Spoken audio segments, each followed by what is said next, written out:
And now we cross to the GB Times Newsdesk for the latest updates. For GB Times, I'm EJ Ward. 2 men will appear in court later, accused of planning to kill the Prime Minister and carry out a bomb attack on Downing Street. The men suspected of being behind the alleged Islamist plot were arrested last week and charged with preparing acts of terrorism. Crime correspondent Martin Brunt has more details. It's the latest in a number of terror plots that police and MI5 believe they foiled this year. And I understand that the head of MI5, Andrew Parker, briefed cabinet ministers. Such is the seriousness of what they believe they've uncovered. Russia has been banned from taking part in the 2018 Winter Olympics in South Korea due to concerns over doping. However, the International Olympic Committee has said that individual Russian clean athletes will still be able to take part as neutral competitors at the event in Pyeongchang from the 9th to the 25th of February. The president of the Russian Skating Union has described the decision as offensive and insulting. Banning an entire country from the Games is an unprecedented move for the IOC. The leader of the DUP says she was left with no choice but to reject a deal Theresa May hoped would seal a Brexit agreement with the EU.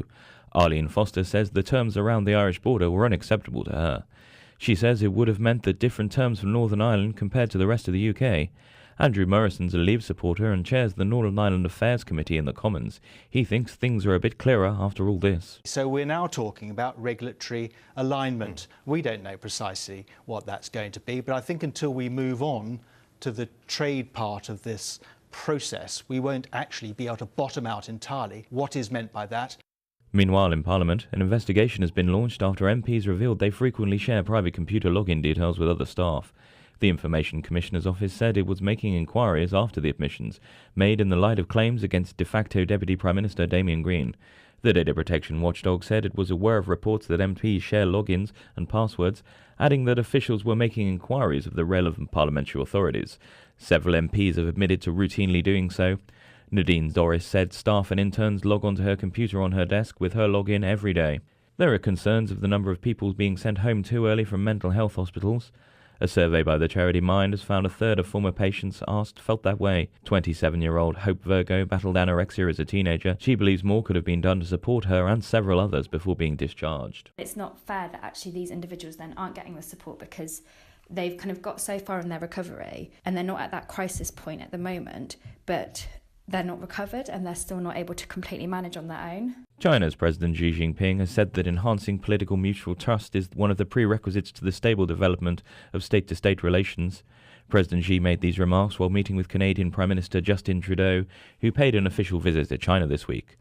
The Chinese president said that China and Canada should explore new ideas and take active measures to achieve more substantial progress in bilateral ties.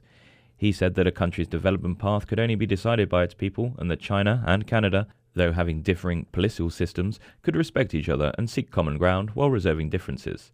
Justin Trudeau said he agrees with President Xi's comments on Canada-China relations. The 4th World Internet Conference concluded this week in China after 3 days of discussions and exhibitions of cutting-edge Internet products. During the conference, government representatives, heads of international organizations, experts, scholars and entrepreneurs attended over 20 forums, displaying their achievements in innovation and discussing means of cooperation.